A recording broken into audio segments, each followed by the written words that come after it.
नमस्कार दोस्तों, मैं बाबूराम पटेल आप सबका अपने YouTube चैनल बायोलॉजी जोन में एक बार फिर से स्वागत करता हूं। तो दोस्तों आज हम कुछ एक लाइनर वाले प्रश्न लेकर के आए हैं जो कि फंजाई और लाइकेन से संबंधित हैं। तो क्या इन प्रश्नों के उत्तर आपको भी पता है? तो देख लिया जाए, क्योंकि इन प्रश्नों में विकल्प नहीं है मेरे दोस्त। तो चलिए इन प्रश्नों को देख लेते हैं। कह रहा है कि red rot of sugar cane is caused by, red rot of sugar cane is caused by, गन्ने का लाल सड़न रोग किसके कारण होता है? गन्ने का लाल सड़न रोग किसके कारण होता है? तो इसका उत्तर क्या होगा मेरे दोस्त? इसका उत्तर है कोलेट्राइकम फैलकेटम, कोलेट्राइकम फैलकेटम। ठीक है, तो गन्ने का लाल सड़न रोग कोलेट्राइकम फैलकेटम के कारण होता है। दूसरा प्रश्न क्या कह रहा है, देखिए दूसरा प्रश्न में कह रहा है grain smut of jowar is caused by, grain smut of jowar is caused by, grain smut of jowar किसके कारण होता है? ज्वार की ग्रेन स्मट किसके कारण होती है? तो इसका राइट आंसर क्या है मेरे दोस्त? इसका राइट है आंसर है स्फैसिलोथीका सॉर्घी। ठीक है, चलिए इसका तीसरा प्रश्न देखते हैं। तीसरा प्रश्न क्या कह रहा है? कह रहा है the study of fungi is, ठीक है, कवक का अध्ययन है। कवक के अध्ययन को क्या कहते हैं? कवक के अध्ययन को क्या कहते हैं? इसका राइट आंसर है माइकोलॉजी, माइकोलॉजी। कवक के अध्ययन को माइकोलॉजी कहते हैं। देखिए अगला चौथा प्रश्न क्या कह रहा है? कह रहा है the causal organism for blast disease of rice is, the causal organism for blast disease of rice is. ठीक है, कह रहा है कि चावल के ब्लास्ट रोग का कारक जीव क्या है?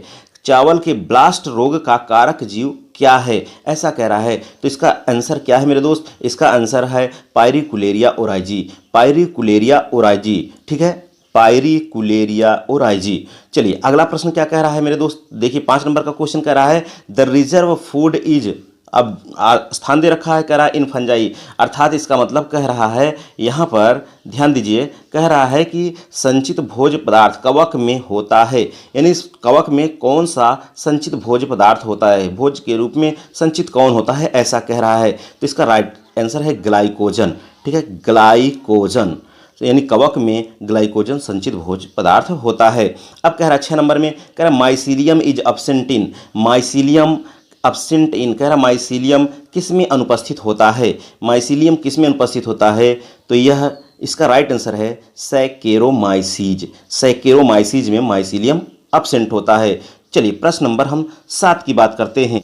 देखिए प्रश्न नंबर 7 क्या कह रहा है मेरे दोस्त, इसको ध्यान दीजिए। प्रश्न नंबर 7 में क्या कह रहा है? कह रहा है कि lichen offer an example of, lichen offer an example of. ठीक है, कह रहा है लाइकेन किसका उदाहरण प्रस्तुत करता है? लाइकेन किसका उदाहरण प्रस्तुत करता है? इसका राइट आंसर है सिम्बियोसिस। ठीक है, किसका उदाहरण प्रदर्शित करता है मेरे दोस्त? तो सिम्बियोसिस का उदाहरण प्रदर्शित करता है। प्रश्न नंबर 8 क्या कह रहा है? कह रहा है antibiotic penicillin is obtained from, antibiotic penicillin is obtained from, प्रतिजैविक पेनिसिलिन प्राप्त किया जाता है। किससे प्राप्त किया जाता है प्रतिजैविक पेनिसिलिन? तो मेरे दोस्त Penicillium notatum, Penicillium notatum, Penicillium chrysogenum से प्राप्त किया जाता है। चलिए प्रश्न नंबर 9 क्या कह रहा है देखते हैं। कह रहा है fungus widely used in genetic experiment is, fungus widely used in genetic experiment is, कह रहा है आनुवांशिक प्रयोगों में व्यापक रूप से उपयोग किया जाने वाला कवक क्या है? आनुवांशिक प्रयोगों में व्यापक रूप से उपयोग किया जाने वाला कवक कौन सा है, ऐसा कह रहा है। तो इसका राइट आंसर है Neurospora crassa, Neurospora crassa is the right answer.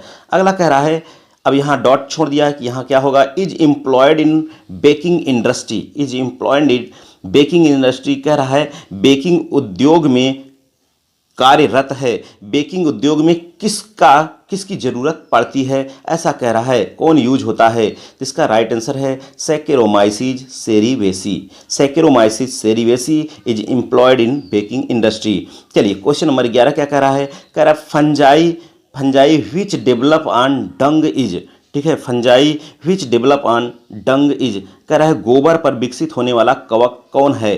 गोबर पर विकसित होने वाले कवक को क्या कहते हैं, ऐसा कह रहा है।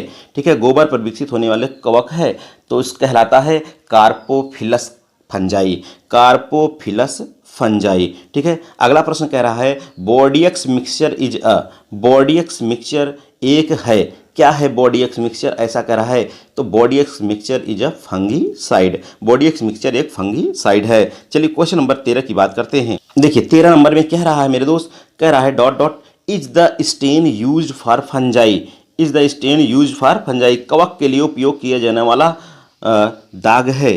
ठीक है, कह रहा है कवक के लिए कौन सा उपयोग किया जाता है? स्टेन। तो अब यहाँ स्टेन को पूछ रहा है, तो इसका राइट आंसर क्या हो जाएगा? Cotton blue. Cotton blue is the right answer. ठीक है, cotton blue is the stain use for fungi. अब देखिए 14 नंबर में क्या पूछ रहा है? कह रहा है fungi which develop on wood is.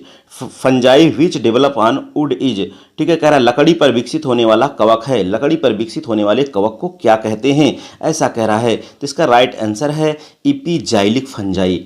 Epixylic fungi. Fungi which develop on wood is epixylic fungi. देखिए 15 नंबर में क्वेश्चन में क्या कह रहा है? कह रहा है the occurrence of different strains of mycelia in the same species of organism is known as. कह रहा है एक ही जीव की प्रजाति में माइसीलिया के विभिन्न उपभेदों की उपस्थिति अगर है तो उसे क्या कहते हैं? ठीक है, कह रहा है कि जीव की प्रजाति में माइसीलिया के विभिन्न उपभेदों की उपस्थिति अगर उपस्थित है तो उसे क्या कहते हैं? तो राइट आंसर इसका क्या होगा मेरे दोस्त? इसका राइट आंसर है हेट्रोथैलिज्म। हेट्रोथैलिज्म। ठीक है, the occurrence of different strains of mycelia in the same species of organism is known as heterothallism. तो दोस्त इस टाइप का लेक्चर आपको कैसा लगा? आप कमेंट बॉक्स में कमेंट करके जरूर बताइएगा। Okay, thank you.